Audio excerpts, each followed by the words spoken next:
Hi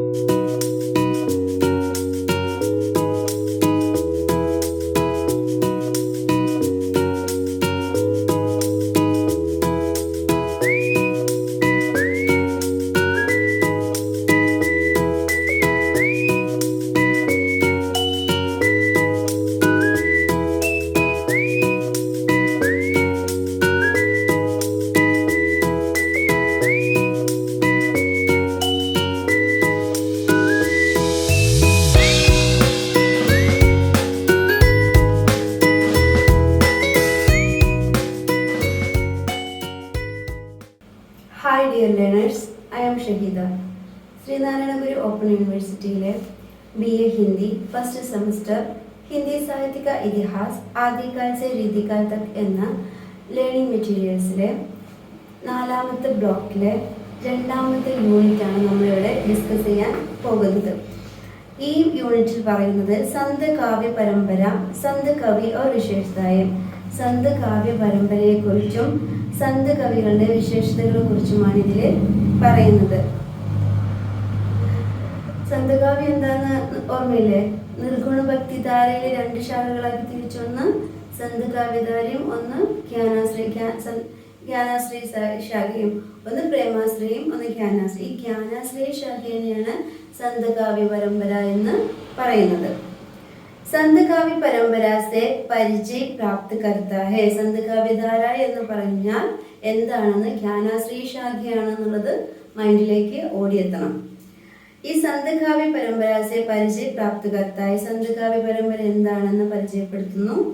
ഭക്തികാൽ കി സന്ത് കാവ്യ പരമ്പര സെ ജാൻകാരി പ്രാപ്ത് കർത്താ ഹെ. ഭക്തികാലത്തിലെ സന്ത് കാവ്യ പരമ്പരയെ കുറിച്ചുള്ള കൂടുതൽ അറിവുകൾ നമുക്ക് നൽകുന്നു.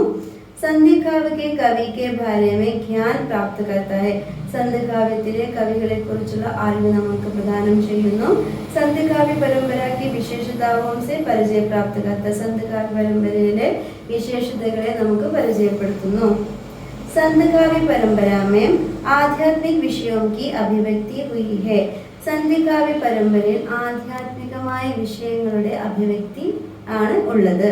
संत काव्य परंपरा जनजीवन में व्याप्त अनुभूतियों से संपन्न है. संत काव्य परंपര ജനജീവിതത്തിന്റെ വ്യാപകമായ അനുഭവങ്ങളാൽ സമ്പന്നമാണ്. संत काव्य ने अनेक धार्मिक संप्रदायों के प्रभाव को आत्मसात किया है. संत काव्य परंपര അനേകം മത സമ്പ്രദായങ്ങളാൽ സ്വാധീനം ഉൾക്കൊണ്ടവയാണ്. ഇതിലെ പ്രധാന പോയിന്റ്സുകള്: दार्शनिक और कवि, തത്വചിന്തകളും കവിയും. നിർഗുൺ നിരാകാർ ബ്രഹ്മയ്ക്ക് അവതാരം, നിർഗുണനും നിരാകാരനുമായ ബ്രഹ്മാവിന്റെ അവതാരൻ. ഗുരുമഹിമ, ധാർമ്മിക് ഭാവന ഉദാർ ഹെ ജോ മാനവതാവാദ് പർ ആധാരിത് ഹെ. മതപരമായ ഭാവനകളും അതുകൂടാതെ മാനവതാവാദിന്റെ ആധാരവും. മാനവതാവാദം മനുഷ്യത്വവാദം. സഖി കാ അർത്ഥ ഹെ സാക്ഷി. ഇത് സാഖി സബദ് റമൈൻ എന്ന് പറഞ്ഞ കബീറിന്റെ വാണിയിലുള്ളതാണ് കേട്ടോ. സാഖി സബദ് റമൈൻ എന്ന് പറയുന്നത്. ഇതിൽ സാഖി എന്നതിന്റെ അർത്ഥം സാക്ഷി എന്നും, സബദ് എന്നതിന്റെ അർത്ഥം ശബദ് എന്നും, റമൈനി എന്നതിന്റെ അർത്ഥം രാമായൺ എന്നും ആണ്. കബീർ കി ഭാഷ സദുക്കടി പഞ്ചുമേൽ കിച്ചടി നാം സെ ഭി ജാനാ ജാതാ. കബീറിന്റെ ഭാഷയെ സദുക്കടി ഭാഷ എന്നും പഞ്ചുമേൽ കിച്ചടി എന്നും ഭാഷ എന്നും പറയാറുണ്ട്. കബീർ के അനുയായിयों को കബീർ പന്ത് कहते हैं. പന്തി कहते हैं. കബീറിന്റെ അനുയായികളെ പറയുന്ന പേരാണ് കബീർ പന്തി എന്ന് പറയുന്നു. വാണിക്ക് ഡിക്റ്റേറ്റർ എന്നൊരു പേരും കബീറിന് ഉണ്ട്. ഇനി ചർച്ച. സന്ത് കാവ്യ പരമ്പര എന്താണ്? സന്ത് കാവ്യ പരമ്പര എന്ന് നമുക്ക് നോക്കാം. संत काव्य परंपरा के भक्त कवि निर्गुणवादी थे. संत काव्य പരമ്പരയിലെ കവികൾ നിർഗുണവാദി കവികളാണ്. നിർഗുണവാദി എന്ന് പറഞ്ഞാൽ ഈശ്വരനെ പ്രത്യേകിച്ച് രൂപമില്ല എന്ന് വിശ്വസിക്കുന്നവർ. വേ ഗുരുക്കോ ബഹുത് സമ്മാൻ ദേത്തെ थे. അവർ ഗുരുക്കന്മാർക്ക് വളരെയധികം ബഹുമാനം കൊടുത്തിരുന്നു. തഥാ ജാതി പാന്തി കെ ഭേദോं को अस्वीकार करते थे. അവർ ജാതി സമ്പ്രദായങ്ങളിലൊന്നും ജാതി സമ്പ്രദായത്തിലൊന്നും അത്ര വിശ്വാസം അവർക്കുണ്ടായിരുന്നില്ല. വൈയക്തിക് സാധന പർ വേ ബൽ ദേത്തെ थे. അവർ വൈയക്തികമായ സ്വന്തം കഴിവുകളിലാണ് അവർ കൂടുതൽ വിശ്വസിച്ചിരുന്നത്. മിഥ്യ ആഡംബരവും റൂഢിയും കോവോ വിരോധ് കർത്തേത്. മിഥ്യ ആഡംബരങ്ങളെയും അതിനെ ചൊല്ലിയുള്ള ഈ പാരമ്പര്യ രീതികളെല്ലാം അവര് അവഗണിച്ചിരുന്നു. അതിനൊക്കെ അവർ വിരോധരായിരുന്നു. ലഘുഭഗ് അധികാംശ സന്ത് ലോക് അൻപढ़. മിക്കവാറും ഒട്ടുമിക്ക സന്ത് സന്യാസികളും എഴുത്തും വായന അറിയാത്ത നിരക്ഷരായിരുന്നു. പരന്തു അനുഭവ ദൃഷ്ടി സേവേ സമൃദ്ധ. അവർക്ക് അനുഭവജ്ഞാനം അക്ഷരജ്ഞാനത്തെക്കാൾ കൂടുതലായിരുന്നു. प्रायतः सब संगी थे और उनकी भाषा में कई बोलियों का मिश्रण पाया जाता है. ഇവർ സന്യാസി സമൂഹത്തിൽ ജീവിക്കുന്നവരും കൂടാതെ ഇവരുടെ ഭാഷയിൽ പല ബോലികളുടെ മിശ്രണങ്ങളും ഉണ്ടായിരുന്നു. इसलिए इस भाषा को सदुक्कड़ी कहा जाता. ഇവരുടെ ഭാഷയിൽ ഇവരിങ്ങനെ ഊരു ചുറ്റുന്ന സന്യാസിമാരായിരുന്നു. അതുകൊണ്ട് തന്നെ ഇവരുടെ ഭാഷയിൽ ധാരാളം ബോലികളുടെ മിശ്രണം ഉണ്ടായിരുന്നു. അതുകൊണ്ട് തന്നെ ഇവരുടെ ഭാഷയെ സദുക്കടി എന്ന് പറഞ്ഞിരുന്നു. സാധാരണ ജനത पर इन संतों की वाणी का जबरदस्त प्रभाव पड़ा है. സാധാരണ ജനങ്ങളിൽ ഈ സന്ത് കവികളുടെ വാണിക ജബർദസ്ത് പ്രഭാവ് പട. സാധാരണ ജനങ്ങളിൽ ഈ സന്ത് കവികളുടെ വാണിയുടെ സ്വാധീനം വളരെയധികം ഉണ്ടായിരുന്നു. പ്രമുഖ സന്ത് കവി. അടുത്ത പോയിന്റ്, പ്രമുഖമായ സന്ത് കവികൾ ആരൊക്കെയാണെന്ന് നോക്കാം. ഈ സന്തോമേ പ്രമുഖ കവിത. ഈ സന്യാസിമാരിൽ സന്ത് കവികളിൽ പ്രമുഖൻ എന്ന് പറയുന്നത്, ഇതിന്റെ പ്രവർത്തകൻ എന്ന് പറയുന്ന കബീർദാസ് ആയിരുന്നു. അന്യ പ്രമുഖ സന്ത് കവിയോं के नाम है നാനക്, ഗുരുനാനക്, രൈദാസ്, ദാദു ദയാല്, സുന്ദർദാസ് തഥാ മാലുക്ദാസ്. ഇവരൊക്കെ അന്യ സന്ത് കവികളായിരുന്നു. शंकर अद्वैतवाद में भक्ति को साधना के रूप में स्वीकार किए. ശങ്കരന്റെ അദ്വൈതവാദത്തിൽ, ശ്രീ ശങ്കരാചാര്യ കേട്ടോ, അദ്ദേഹത്തിന്റെ അദ്വൈതവാദത്തിൽ ഭക്തിയെയാണ് അവർ ഒരു പ്രാർത്ഥനയുടെ രീതിയിൽ ഭക്തിയാണ് ഉപയോഗിച്ചിരുന്നത്. किंतु उसे शांति नहीं माना गया है. संतों ने भक्ति को शांति माना है. ഈ സന്ത് കവികളെല്ലാം ഭക്തിയെ ഒരു സാന്ധ്യ ആയിട്ടാണ് കരുതിയിരുന്നത്. शंकर अद्वैतवाद में मुक्ति के प्रत्यक्ष साधना के रूप में ज्ञान को ग्रहण किया गया है. ശങ്കരന്റെ അദ്വൈതവാദത്തിൽ മുക്തി के प्रत्यक्ष साधना के रूप में ज्ञान को, ഈ മോക്ഷം കിട്ടാനുള്ള പ്രത്യക്ഷമായിട്ടുള്ള ഒരു രീതിയായിട്ട് അറിവിനെയാണ് കരുതിയിരുന്നത്. വഹ മുക്തി के लिए भक्ति का ग्रहण अपरिहार्य नहीं है.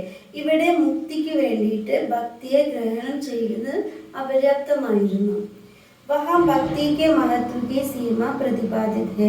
അവിടെ ഭക്തിയുടെ മഹാത്മ്യമാണ് പ്രതിപാദിച്ചിരുന്നത്. വഹാ ഭക്തി കാ മഹത്വ കേവൽ ഇസ് ദൃഷ്ടി സേ ഹെ കി വഹ അന്തകരൺ കെ മാലിന്യ കാ പ്രക്ഷാളൻ കർനെ മേ സമർത്ഥ സിദ്ധ ഹോതി ഹെ. ഇത്രത്തോളമായിരുന്നു ഭക്തിയുടെ കഴിവ്. എത്രത്തോളം നമ്മുടെ ഉള്ളിലുള്ള മാലിന്യങ്ങൾ, നമ്മുടെ ഉള്ളിലുള്ള ചീത്ത ചിന്തകളെയെല്ലാം ശുദ്ധീകരിക്കുന്ന രീതി അത്രത്തോളം മഹത്വകരമായിരുന്നു ഭക്തി എന്നാണ് പറയുന്നത്. ഭക്തി ആത്മസാക്ഷാത്കാർ നഹി കർ സക്തി ഹെ. ഭക്തി നമ്മുടെ ആത്മസാക്ഷാത്കാരം ചെയ്യുന്നില്ല. വഹ കേവൽ ആത്മസാക്ഷാത്കാർ കെ ലിയെ ഉചിത ഭൂമിക കാ നിർമ്മാൺ കർ സക്തി ഹെ. ഭക്തി എന്ത് ചെയ്യുന്നുള്ളൂ? കേവലം നമ്മളുടെ ആത്മസാക്ഷാത്കാരത്തിന് വേണ്ടിയിട്ടുള്ള ഒരു ഭൂമിക നമുക്ക് ഒരുക്കി തരികയാണ് ചെയ്യുന്നത്. संतों ने अपना चरम लक्ष्य आत्मसाक्षात्कार या ഭഗവത് ദർശൻ മാനാ ഹെ. ഈ സന്ത് കവികളെല്ലാം അവരുടെ ജീവിത ലക്ഷ്യം എന്ന് കരുതുന്നത് ആത്മസാക്ഷാത്കാരം അല്ലെങ്കിൽ ഈശ്വര ദർശനം ആണ് കരുതിയിരുന്നത്. तथा भक्ति के ग्रहण को अपरिहार्य रूप में स्वीकार किया. और भक्ति के അവർ ഭക്തി ഉൾക്കൊള്ളുന്നത് ഒരു അപര്യാപ്തമായ രീതിയിലാണ് അവർ സ്വീകരിച്ചത്. ക്യോങ്കി संतों की दृष्टि में भक्ति ही ആത്മസാക്ഷാത്കാര ഭഗവത് ദർശൻ കരാത്തെ. അവർക്കറിയാമായിരുന്നു അവരൊരു പുണ്യപ്രവൃത്തിയായിട്ടാണ് ഭക്തിയെ കരുതിയിരുന്നത്. കാരണം ഇതിലൂടെയാണ് അവർക്ക് ആത്മസാക്ഷാത്കാരം അഥവാ ഭഗവാന്റെ ദർശനം ലഭിക്കുക എന്നവർക്ക് അറിയാമായിരുന്നു. കബീർ മൂലരൂപസെ സന്ത് ഏവം സമാജ സുധാരക്. കബീർ അടിസ്ഥാനത്തിൽ നോക്കുകയാണെങ്കിൽ ഒരു സന്ത് കവിയും ഒരു സന്യാസിയുമാണ്, കൂടെ ഒരു സാമൂഹിക പരിഷ്കർത്താവ് കൂടി ആയിരുന്നു. വേ വാദമേ കവി കെ രൂപമേ വിഖ്യാത് ഹുए. അദ്ദേഹം പിന്നീട് ഒരു കവിയായിട്ട് പ്രശസ്തനാവുകയായിരുന്നു. ഉൻകി വാണിയോമേ അനുഭൂതി പക്ഷ സബൽ. അദ്ദേഹത്തിന്റെ വാണിയില് അനുഭവത്തിനാണ് പ്രാബല്യം കൂടുതലുണ്ടായിരുന്നത്. അഭിവ്യഞ്ജൻ പക്ഷ ദുർബൽ ഹെ. അല്ലാതെ ഭാവനാത്മകമായിട്ടുള്ള ചിന്തകൾക്ക് അവിടെ വലിയ സ്ഥാനം ഉണ്ടായിരുന്നില്ല. ഉൻഹോനെ ജഗ ജഗ പർ പ്രേമ കെ മഹത്വ കോ സംസായെ. അദ്ദേഹം ഈ ഭൂമിയുടെ എല്ലാ കോണിലും പോയി സ്നേഹത്തിന്റെ മഹാത്മ്യത്തെ കുറിച്ച് സംസാരിച്ചിരുന്നു. ഉൻഹോനെ സ്പഷ്ട കിയാ ഹെ കി സ്ഥായി പ്രേമ കെ ബിന സാര ജ്ഞാൻ വ്യർത്ഥ. അദ്ദേഹം പറഞ്ഞു, സ്ഥായിയായ സ്നേഹത്തിലൂടെ അല്ലാതെ ലഭിക്കുന്ന അറിവ് വ്യർത്ഥമാണ്. ഒരു സ്ഥായിയായ സ്നേഹം ഇല്ല എങ്കിൽ പിന്നെ ലഭിക്കുന്ന അറിവുകൾക്കൊന്നും നമുക്ക് സ്നേഹിക്കാൻ അറിയില്ല എങ്കിൽ അറിവ് കൊണ്ട് യാതൊരു ഗുണവുമില്ല എന്നാണ് അദ്ദേഹം പറയുന്നത്. വേ സംശയത്തിലേക്ക് ഘമണ്ഡ് വ അഹങ്കാർ സച്ച പ്രേം കാ ഘാത. അദ്ദേഹം മനസ്സിലാക്കിയത് അഹങ്കാരവും അഹംഭാവവും യഥാർത്ഥ ശരിക്കുള്ള പ്രേമത്തിന്റെ നശിപ്പിക്കുന്ന സ്വഭാവങ്ങളാണ് എന്നാണ് അദ്ദേഹം മനസ്സിലാക്കിയത്. കബീർ की ഭാഷ സാഹിത്യക് नहीं है, താൽക്കാലിക് ജനഭാഷ है. അദ്ദേഹത്തിന്റെ ഭാഷ സാഹിത്യ ഭാഷ ഒന്നുമല്ലായിരുന്നു, സാധാരണ ജനങ്ങളുടെ ഭാഷയായിരുന്നു. जनजीवन को प्रतिबिंबित करने के लिए उन्होंने ग्राम्य भाषा को अपनाया. ജനജീവിതങ്ങളുടെ പ്രതിബിംബം എന്ന വണ്ണം അദ്ദേഹം ജനങ്ങളുടെ സാധാരണ ഭാഷയാണ്, സാധാരണ ഗ്രാമഭാഷകളാണ് സ്വന്തം ഭാഷകളായി സ്വീകരിച്ചത്. കബീർ ഗുമക്കട്ട് സ്വഭാവിത. അദ്ദേഹം ഈ ഊര് ചുറ്റുന്ന ഓരോ ഗ്രാമങ്ങളായി ചുറ്റുന്ന ഒരു സ്വഭാവക്കാരനായിരുന്നു. इसलिए उनकी भाषा में अलग अलग प्रदेशों के शब्द पाए जाए. അതുകൊണ്ട് തന്നെ അദ്ദേഹത്തിന്റെ ഭാഷയിൽ പല പ്രദേശങ്ങളിലെ ഭാഷയുടെ ശൈലികൾ ഉണ്ടായിരുന്നു. उसमें अवधी, ब्रज, गढ़ी बोली, राजस्थानी, पंजाबी, पूर्व हिंदी, अरबी, फारसी आदि कई भाषा के शब्द पाए जाते. പറഞ്ഞ എല്ലാ ഭാഷകളുടെ സ്വാധീനവും അദ്ദേഹത്തിന്റെ ഭാഷയിൽ ഉണ്ടായിരുന്നു. इस मिश्रित जनभाഷ കിച്ചടി യാ സതുക്കടി നാം സെ ജാനാ.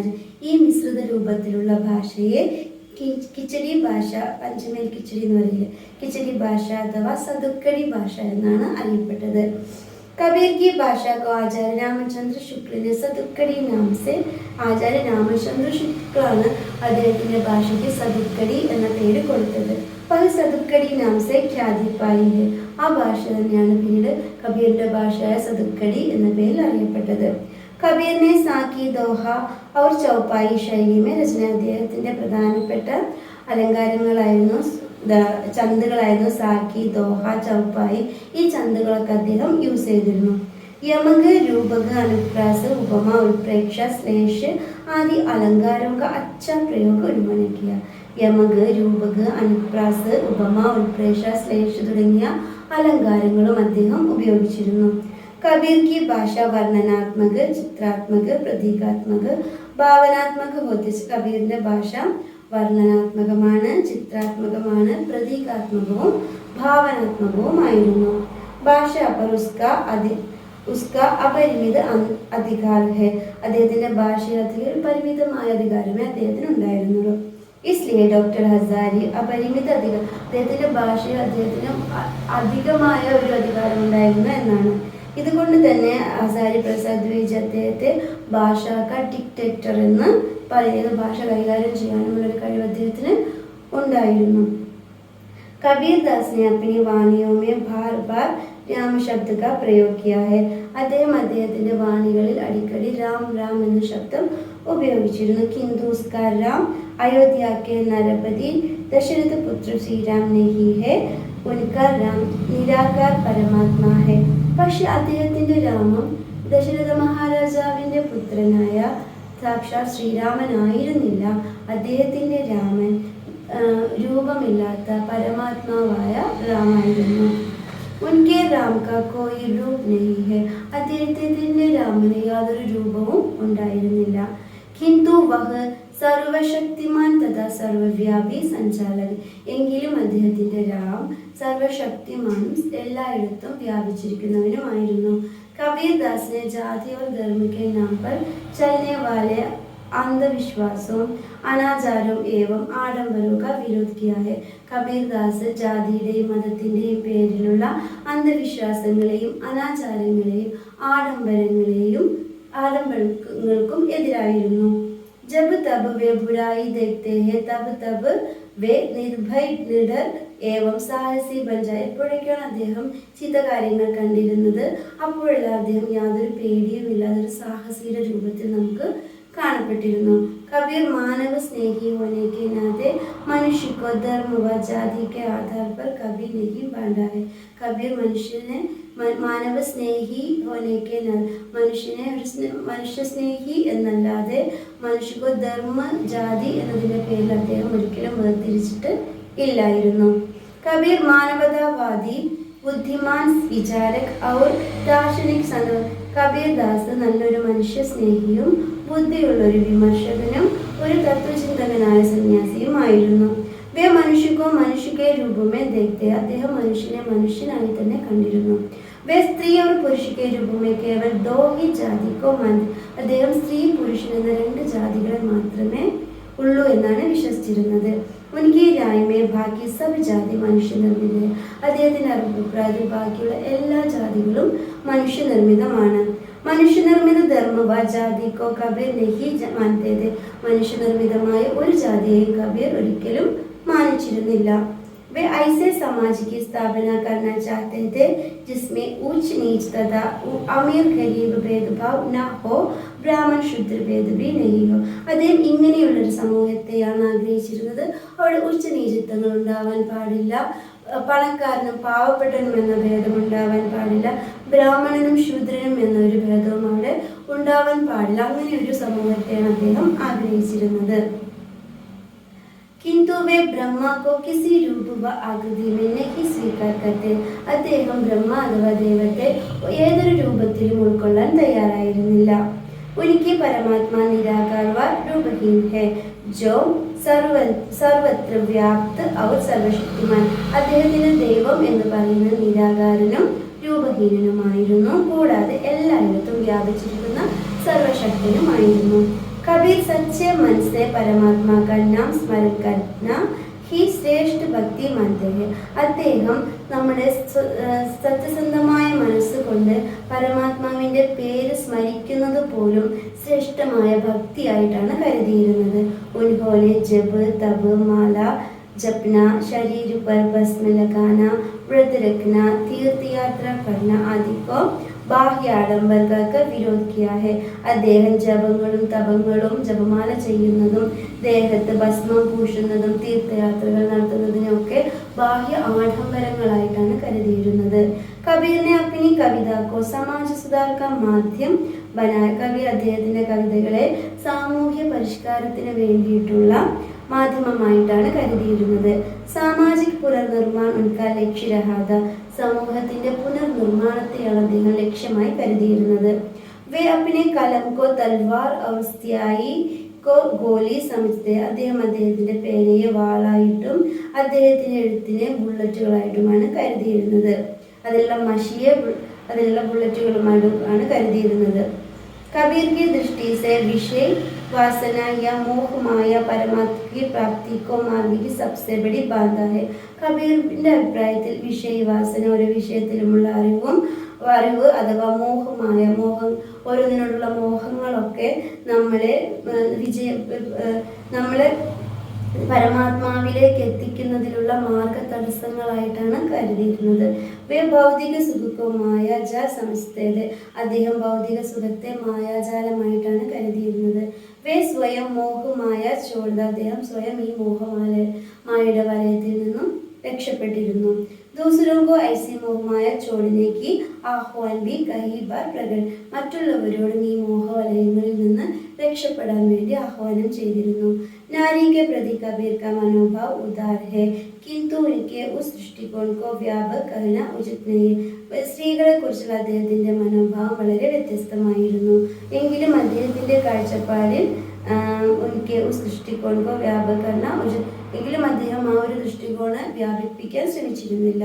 किंतु उनके उस ക്യോങ്കി കബീർ മൂല രൂപ സെ, കാരണം അദ്ദേഹം മൂലരൂപത്തിൽ ഒരു സന്യാസിയായിരുന്നു. വേ മാനത്തെ थे कि पुरुष नारी मोह या विषय वासना में गिर पड़ता तो उसके लक्ष्य प्राप्ति में बाधा बढ़ जाती है. അദ്ദേഹം ഇങ്ങനെ വിശേഷിച്ചിരുന്നു, പുരുഷന്മാര് നാരി എന്നൊരു വട്ടത്തിൽ ഒതുങ്ങിക്കൂടുകയാണെങ്കിൽ അദ്ദേഹത്തിന്റെ ലക്ഷ്യപ്രാപ്തിക്ക് അതൊരു തടസ്സമായി മാറുമെന്ന്. इसलिए जगह जगह पर नारी को छोड़ने का उपदेश दिया. അതുകൊണ്ട് തന്നെ അദ്ദേഹം ഓരോ സ്ഥലങ്ങളിലും പോയി സ്ത്രീകളെ ഉപേക്ഷിക്കാൻ വേണ്ടി ആഹ്വാനം ചെയ്തിരുന്നു. उन्होंने नारी को कामिनी इसलिए बताया है कि उनके आदर्श और स्वभाव संत के अनुकूल है. അദ്ദേഹം ഒരു സന്യാസി ആയതുകൊണ്ട് തന്നെ അദ്ദേഹം സ്ത്രീകളെ കാമിനി എന്ന പേരിലാണ് വിളിച്ചിരുന്നത്. यह ध्यान देना योगी है कि अधिकांश संतों ने स्त्री को भक्ति और मुक्ति यात्रा का बाधा डालने वाली माया के रूप में ही देखा है. അദ്ദേഹത്തിന്റെ കാലത്തുള്ള ഒട്ടുമിക്ക സന്യാസിമാരും സ്ത്രീകളെ അവരെ മുക്തിയിലേക്ക് എത്തിക്കുന്നതിനുള്ള മാർഗ തടസ്സമായിട്ടാണ് കണ്ടിരുന്നത്. പ്രധാനപ്പെട്ട പോയിന്റുകൾ. കബീർ മൂലരൂപസെ സന്ധ്യവ സമാജ് സുധാരക ഹെ. കബീർ അടിസ്ഥാനപരമായി നോക്കുകയാണെങ്കിൽ ഒരു സന്ത് സന്യാസിയും ഒരു സാമൂഹ്യ പരിഷ്കർത്താവുമായിരുന്നു. വേ ഭാദ്മേ കവി കെ രൂപമേ പിന്നീടാണ് അദ്ദേഹം ഒരു കവിയായിട്ട് മാറിയത്. കബീർ ഭക്ത് അഭിഷേക് കിന്തു വേ ബ്രഹ്മ കെ കിസി രൂപിയ ആകൃതി. കബീർ ഒരു നല്ല ഭക്തനാണെങ്കിലും അവർ ബ്രഹ്മാവിന്റെ യാതൊരു രൂപത്തെയും സ്വീകരിക്കാൻ തയ്യാറായിരുന്നില്ല. അവലോകൻ. സന്ത് കബീർ യുഗസ്പഷ്ട ഔർ യുഗാന്തർകാരി മഹാത്മാ ഹെ. സന്ത് കബീർ കാലഘട്ടത്തിന്റെ സൃഷ്ടാവും വിപ്ലവ മഹാത്മാവുമായിരുന്നു. उसके मुख में समय समय पर निकली हुई वाणी लाखों करोड़ों निर्बल दिल वालों को आत्मबल प्रदान कर. അദ്ദേഹത്തിന്റെ വായിൽ നിന്ന് വന്നിരുന്ന പലതരത്തിലുള്ള ഉപദേശാത്മകമായ വാണികളും ലക്ഷക്കണക്കിന് അല്ലെങ്കിൽ കോടിക്കണക്കിന് ആളുകളുടെ ദുർബലമായ ഹൃദയത്തെ ബലപ്പെടുത്തുന്നതിന് സഹായിച്ചിരുന്നു. കബീർ കബി ഭി ഔർ കദാബി ദാക്ഷിണിക് ഔർ കാൽപ്പനിക് ജഗക്കെ യാത്രി നാഥ്. കബീർ ഒരിക്കലും ഈ ഒരു കാൽപ്പനിക ലോകത്തിലെ യാത്രികൻ ആയിരുന്നില്ല. उन्होंने मालूम था कि भौतिक तथा मोहमाया से मिलन वाले आनंद व सुख क्षण भंगुर. അദ്ദേഹത്തിന് അറിയാമായിരുന്നു ഭൗതിക തഥാ മോഹമായൊക്കെ ഈ മോഹമായകൾ കൊണ്ട് കിട്ടുന്ന സുഖങ്ങൾ ക്ഷണികമാണ് എന്ന് അദ്ദേഹത്തിന് അറിയാമായിരുന്നു. ശാശ്വത ആനന്ദിയ സുഖ ഭഗവാൻ കൃപാസെ ഉപലബ്ധ. ശാശ്വതമായ ആനന്ദം ഭഗവാന്റെ കൃപയിലൂടെയാണ് നമുക്ക് ലഭിക്കുക. ഇതിലെന്തൊക്കെ ഇതിലെ പ്രധാന പോയിന്റ്സ് ഈ പാഠത്തിൽ നോക്കാം. महात्मा कबीर हिंदी निर्गुण भक्ति धारा का सर्वाधिक महत्वपूर्ण कवि है. കബീർദാസ് നിർഗുൺ ഭക്തി ധാരയിലെ ഒരു പ്രമുഖനായ കവിയാണ്.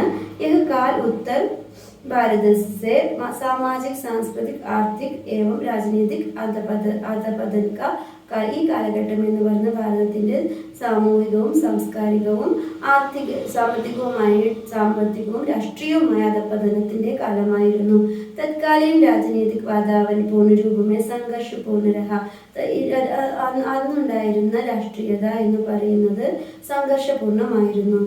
हिंदू को या मुसलमान लोग धर्मांध और पाखंड से विवश थे. चारों ओर आक्रमण डर अविश्वास तथा ആതങ്ക ഫൈലാ ഹുവേ. ഹിന്ദു മുസ്ലിമുകൾക്കിടയിൽ നിരന്തരം ആക്രമണങ്ങൾ നടന്നുകൊണ്ടിരിക്കുന്നു. എല്ലാ ഭാഗങ്ങളിലും ആക്രമണങ്ങളായിരുന്നു.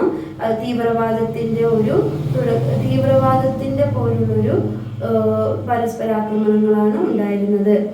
സഹിഷ്ണുത നാമമാത്ര और असहिष्णुता भारी रूप से. സഹിഷ്ണുത പേരിന് മാത്രവും അസഹിഷ്ണുത നിറയും ഉണ്ടായിരുന്ന ഒരു സമൂഹമായിരുന്നു അന്നുണ്ടായിരുന്നത്. കബീർ കെ കാലക്കോ സംക്രാന്തി കാൽ കവിനാ ഉചിത്. ആ കാലഘട്ടത്തിൽ ഒരു സംക്രാന്തി കാൽ എന്ന് പറയുന്നതാണ് ഉചിതം. ഇതിഹാസകാരോं के अनुसार कबीर और സിക്കന്ദർ ലോധിയും കബീറും സമകാലീനരാണ്. सिकंदर लोधी सन 499 से सन 1517 तक दिल्ली पर शासन करते थे. ഈ സിക്കന്ദർ ലോധി 1489 മുതൽ 1517 വരെ ദില്ലിയെ ഭരിച്ചിരുന്നു. हिंदुओं और मुसलमानों के बीच ईर्ष्या दोष एवं പാരസ്പരിക ആക്രമണ ഭാവന ജോറും പരതെ. ഹിന്ദുക്കൾക്കും മുസ്ലിങ്ങൾക്കിടയിലെ ഈർഷ്യവും ദേഷ്യവും പരസ്പര ആക്രമണവും സർവ്വസാധാരണമായിരുന്നു. हिंदू बौद्ध धर्म जैन शैव एवं वैष्णव के रूप में विभाजित हुई.